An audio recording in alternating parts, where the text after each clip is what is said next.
प्रणाम student.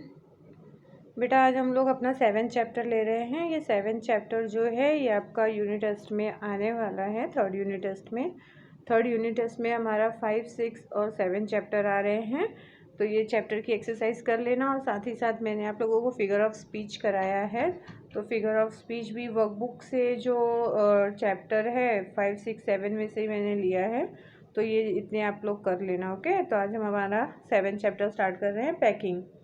Before you read, हम पढ़ें इससे पहले। Do you like going on trips?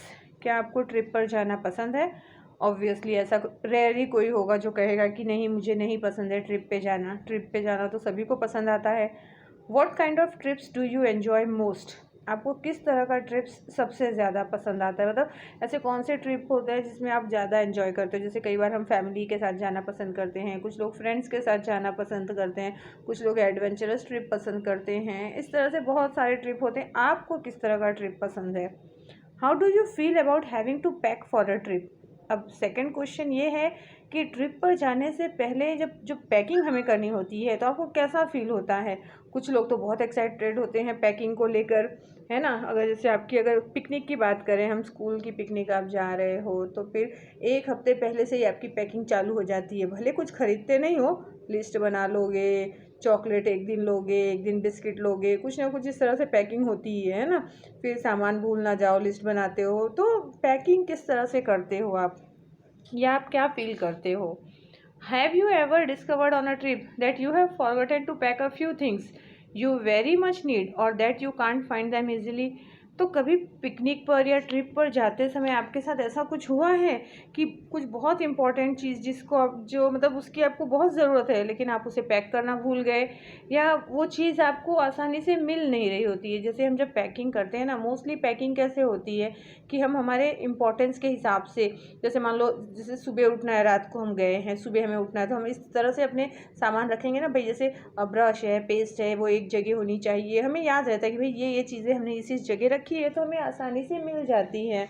But ऐसा बहुत बार होता है कि हम जब पिकनिक वगैरह पे ट्रिप पे जाते हैं तो हम बहुत सारी चीज़ें भूल जाते हैं। कई बार घाई घाई में हम वो रखना भूल जाते हैं, या कहाँ रखे हैं वो हमें पता नहीं चलता है। Does this make you angry और does it make you laugh at yourself? तो जब ऐसा कुछ अगर आपके साथ होता है तो उससे आपको क्या गुस्सा आता है बहुत, या आपको अपने ऊपर हंसी आती है? मतलब जब ऐसा होता है कि चीज़ मिल नहीं रही होती, ऑब्वियसली मुझे तो गुस्सा आता है कि ज़रूरत पे अगर चीज़ें नहीं मिलती तो गुस्सा आता है कि पता नहीं कहाँ रख दिया या रखा है कि नहीं। अब ऐसे में हंसी थोड़ी ना आएगी कि अरे वाह चलो मैं भूल गई, तो गुस्सा ही आएगा। हम यहाँ पे अपना चैप्टर स्टार्ट कर रहे हैं। Now read these descriptions of how the author and his friend packed. अब ये जो चैप्टर है, चैप्टर के नाम से ही पता चल जा रहा है पैकिंग। अब इस चैप्टर में जो ऑथर है यानी जो लिखने वाला पर्सन है वो और उसके दोस्त किस तरह से पैकिंग करते हैं, उस पैकिंग को डिस्क्राइब किया गया है। बहुत ही इंटरेस्टिंग पैकिंग है। आप लोग सुनोगे ना तो आपको भी बड़ा मज़ा आएगा, है ना। चलो फर्स्ट पैराग्राफ से हम स्टार्ट करते हैं। हमारा फर्स्ट पैराग्राफ लेते हैं। I said I had pack. तो जो ऑथर है वो कहता है कि मैंने कहा मैं पैक कर लिया हूँ। आई rather pride my self on my packing. तो ऑथर को अपनी पैकिंग पर बड़ा गर्व था। होता है ना, कुछ लोग पैकिंग करते हैं तो दूसरों की पैकिंग देखकर उनको पसंद नहीं आता है, कैसे चीज़ें अस्त व्यस्त रख दे रहे हैं। कुछ लोगों को अपनी पैकिंग पे बड़ा कॉन्फिडेंट होता है कि नहीं मैं पैकिंग करूँगा या करूँगी तो मेरी चीज़ें परफेक्ट होंगी। कई बार होता है ना कि हम छोटे से जगह में बहुत सारी चीज़ें पैक कर देते हैं और कई बार बड़ा बैग भी कम पड़ जाता है कम चीज़ों को पैक करने में।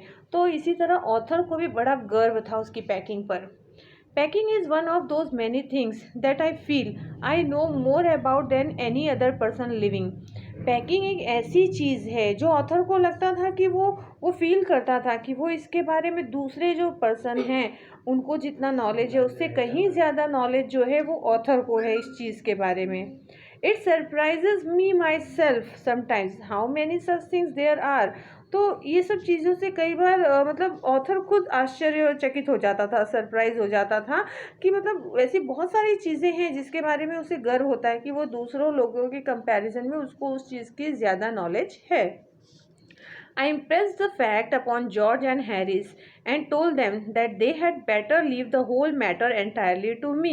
अब क्योंकि ऑथर को अपने पैकिंग पे बड़ा गर्व था तो वो जो है जॉर्ज और हैरिस जो उसके जो दो दोस्त होते हैं उन लोगों से वो कहता है कि वो सारी चीज़ें एंटायरली मतलब पूरी चीज़ें जो है वो उसके ऊपर छोड़ दे, मतलब वो सारी चीज़ें अकेले ही पैक करेगा। दे ओके तो वो जो ऑथर है ना उसके जो दो दोस्त होते हैं जॉर्ज और हैरिस, तो वो अपने दोनों दोस्तों को कहता है कि वो सारी पैकिंग की जो चीज़ें हैं वो सब उसके ऊपर छोड़ दें। They fell into the suggestion with the readiness that had something uncanny about it. अब वो दोनों तुरंत तैयार हो जाते हैं। जैसे अगर आप कहोगे भाई मैं पैकिंग कर लेता हूँ, सब मुझ पर छोड़ दो, तो सामने वाला खुश हो जाएगा ना, चल भाई पैक कर ले, अच्छी बात है। तो उसका जो सजेशन था यानी जो सुझाव था, तो वो दोनों दोस्त जो है वो रेडीनेस मतलब स्वेच्छा से तैयार हो जाते हैं। ठीक है भाई आप कर लो pack. George put on a pipe and spread himself over the easy chair. तो जॉर्ज जो है वो आराम से, इजी चेयर किसको बोलते हैं, जो कंफर्टेबल चेयर होता है, तो वो आराम से अपने आप को उस इजी चेयर पे लंबा कर लेता है। George put on a pipe and spread himself over the easy chair and Harris cocked his legs on the table and lit a cigar। और हैरिस जो है वो अपने पैरों को टेबल के ऊपर फैला लेता है और सिगार चालू कर लेता है, सिगार को जला लेता है। अब ये कंडीशन थी, जब ऑथर कहता है कि भाई पैकिंग मुझ पर छोड़ दो, मैं पैकिंग कर दूंगा, तो वो दोनों तुरंत तैयार हो जाते हैं, एग्री हो जाते हैं और वो लोग अपने आप को कंफर्टेबल कर लेते हैं, आराम तलब हो जाते हैं। यहाँ पे मीनिंग दिया है प्राइड माई सेल्फ ऑन, यानी proud of। Now come to the next second para। This was hardly what I intended। और ये बिल्कुल वही था जो ऑथर सोचता था। इंटेंडेड मतलब क्या होता था, जो इसका इरादा था, मतलब इसका इरादा यही था कि वो लोग सब मुझ पर छोड़ दें, मैं पैकिंग कर लूँगा, क्योंकि इसको अपनी पैकिंग पर बहुत गर्व था। तो वो बिल्कुल वही हुआ। What I had meant of course was that I should boss the job and that Harris and George should potter about under my direction। Actually author का कहने का मतलब ये था कि वो जो है ना बॉस, मतलब I should boss the job, मतलब वो सिर्फ बॉस का काम कैसा होता है बताना, ये यहाँ रखो, ये वहाँ रखो, ऐसे रखो, वैसे रखो, तो ये सोच रहा था। इसका एक्चुअल में कहने का मतलब था कि ये बॉस करेगा, मतलब ये जॉब काम किस तरह से करना है वो बताएगा, और हैरिस और जॉर्ज जो हैं वो इसके डायरेक्शन यानी इंस्ट्रक्शन को फॉलो करेंगे। I pushing them aside every now and then with oh you here let me do it. तो अब क्योंकि पैकिंग इसे करना पड़ा, तो वो दोनों जब कंफर्टेबल हो गए आर्म चेयर मतलब चेयर पे, तो बार बार जब ये पैकिंग कर रहा था तो इसे चीज़ें उठानी पड़ रही थी। तो कभी यहाँ से उन लोगों को धक्का मारता, अरे तुम यहाँ पे आ गए बीच में, अरे तुम यहाँ पर आ गए, हटो यहाँ से, इस तरह से वो पैकिंग कर रहा था। There you are simple enough really teaching them as you might say, मतलब बिल्कुल उसी तरह जैसे कि सिखाना पड़ रहा हो। अब आप पैकिंग कर रहे हो, जब जब सारी पैकिंग आपके ज़िम्मे आ जाती है तो आप क्या चाहोगे, चीज़ें आपके सामने हो तो आप फटाफट पैक कर लोगे ना, लेकिन चीज़ें अगर बिखरी हो और उसी में एक दो जन बैठे हों तो कभी यहाँ से जाकर लेना, कभी वहाँ से जाकर लेना, तो थोड़ा इरिटेटिंग हो जाता है। They are taking it in the way they did irritated me. अब जिस तरह से वो लोग कर रहे थे, मतलब आराम से बैठे हैं, वो लोग कुछ हेल्प भी नहीं कर रहे थे क्योंकि इसने पहले ही बोल दिया था कि भाई पैकिंग मुझ पे छोड़ दो। तो अब वो देख कर है ना ऑथर को थोड़ा इरिटेट हो रहा था। There is nothing does irritate me more than seeing other people sitting about doing nothing when I am working. अब इसको इससे ज़्यादा इरिटेटिंग और कुछ नहीं लगता था कि मतलब जब ये काम कर रहा हो और उस काम करते समय कोई जो दूसरे लोग हैं वो बैठकर आराम से देख रहे होते हैं ना, तो इसको बड़ा इरिटेटिंग लगता है उस समय कि मतलब मैं काम कर रहा हूँ और ये आराम से बैठकर देख रहे हैं। तो ऑथर को ये सबसे ज़्यादा इरिटेटिंग लगता था। देखो यहाँ पे दो ग्लॉसरी दी है। फेल इनटू मतलब इस यहाँ पे फेल इनटू का मतलब होता है एक्सेप्टेड यानी स्वीकार कर लेना, और अनकैनी मतलब होता है अजीब, थोड़ा strange, weird. Okay now we come to the third para. I lived with a man once who use to make me mad that way. अब ऑथर जो है इसी तरह एक बात बता रहा है एक आदमी की, कौन सी बात पे उसे याद आया ये इंसिडेंट, जो उसके दोनों दोस्त बैठे हैं, वो कहता है ना कि मुझे बड़ा इरिटेटिंग लगता है जब मैं काम कर रहा होता हूँ और कोई बैठकर इस तरह से मुझे देखे। तो वो एक इंसिडेंट बताता है अपना कि एक बार I lived with the man once who use to make me mad that way. एक बार वो एक आदमी के साथ रहता था जो बिल्कुल इसी तरह उसे पागल कर देता। He would loll on the sofa and watch me doing things by the hour together। तो वो आदमी क्या करता, लॉल मतलब LOLL, लॉल मतलब होता है आराम फरमाना। तो वो आदमी जो था ना वो आराम से सोफ़ा पे लेटकर आराम फरमाता और ऑथर को काम करते हुए घंटों देखते रहता। He said it did him real good to look at me messing about. तो वो कहता कि उसे इस तरह से मतलब ऑथर को काम करता हुआ देखने में बड़ा मज़ा आता है।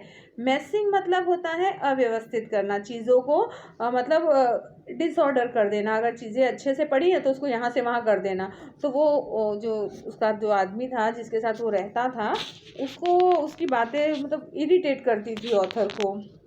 यहाँ पे देखो मीनिंग दी गई है पॉटर अबाउट। पॉटर अबाउट मतलब होता है डू सम अनइम्पॉर्टेंट थिंग्स, कुछ बेफालतू का काम करना, जो इम्पोर्टेंट ना हो ऐसा काम करना, इसे कहा गया है यहाँ पे Potter about. Now I am not like that, लेकिन अब मैं वैसा नहीं हूँ। I can't sit still and see another man slaving and working. अब मैं दूसरे लोगों जैसा नहीं हूँ कि मैं शांति से बैठ जाऊँ और दूसरे लोग बेचारे मेहनत करें, गुलामी करें, काम करें। I want to get up and superintendent and walk around with my hands in my pocket. इसको ऑथर को कैसा काम पसंद है कि सुपरिटेंड करे, मतलब सुपरवाइज करे, यानी वो ऑब्जर्व करे एक तरह से कि लोग किस तरह से काम कर रहे हैं, अपना हाथ पॉकेट में डालकर और चलते हुए वो ऑब्जर्व करे। And tell him what to do, it is my energetic nature, I can't help it. तो कहता है कि और मैं उनसे कहूँ कि क्या उन्हें करना है, कैसे करना है, लेकिन मेरा तो स्वभाव ही एनर्जेटिक है। एनर्जेटिक मतलब उत्साह वाला, उसका जोशीला जिसे हम कह सकते हैं, फुल ऑफ एनर्जी। तो उसका स्वभाव ही ऐसा है तो वो कुछ नहीं कर सकता है बेचारा। तो वही सोचता है कि अब मैं मतलब उसको, कुछ लोगों को होता है ना कि भाई मेरा काम मैं खुद कर लूँ, बिल्कुल उसी तरह का उसका नेचर था। Okay, now we come to the fourth para. However, I did not say anything but started the packing. अब वो सारी बातें देखकर वो कुछ कहता नहीं है जॉर्ज और हैरिस को और अपनी पैकिंग स्टार्ट कर देता है। It seemed a longer job than I had thought it was going to be. अब जैसा इसने सोचा था उससे कहीं ज़्यादा लंबा काम हो गया। But I got the bag finished at last and I set on it and strapped it. और लेकिन फाइनली आखिरकार उसने वो बैग पैक कर लिया और पैक करने के बाद उस पर बैठकर उसको अच्छे से स्ट्रैप कर लिया। स्ट्रैप कर लिया मतलब उस पर उसका जो बेल्ट था उसको अच्छे से बांध दिया उसको, बैग को। अब वो फाइनली इसका बैग पैक हो गया। Aren't you going to put the boots in? said Harris. तो जब बैग पैक हो गया, उसको बांध दिया गया, तब हैरिस कहता है क्या तुम जूते अंदर नहीं रखने वाले हो? And I look round and found I had forgotten them. तो जब ऑथर पीछे मुड़ता है और देखता है कि अरे जूता तो वो अंदर रखना भूल ही गया। दैट्स जस्ट लाइक हैरिस, ये बिल्कुल हैरिस का काम है। अब हैरिस वहाँ बैठा है, देख रहा था ना जब वो पैकिंग कर रहा था, तो वो उस समय भी बोल सकता था कि भाई जूते बाहर पड़े उसको रख लो, लेकिन हैरिस ने उस समय नहीं कहा। जब पूरी पैकिंग हो गई, उसने बैग बांध दिया, तब कहता है जूते नहीं रखोगे? अब बिल्कुल उसे गुस्सा आ रहा था। ही couldn't have said a word until I had got the bag shut and strapped of course। मतलब जब तक उसने बैग को पूरी तरह से बंद करके उसको बांध नहीं दिया तब तक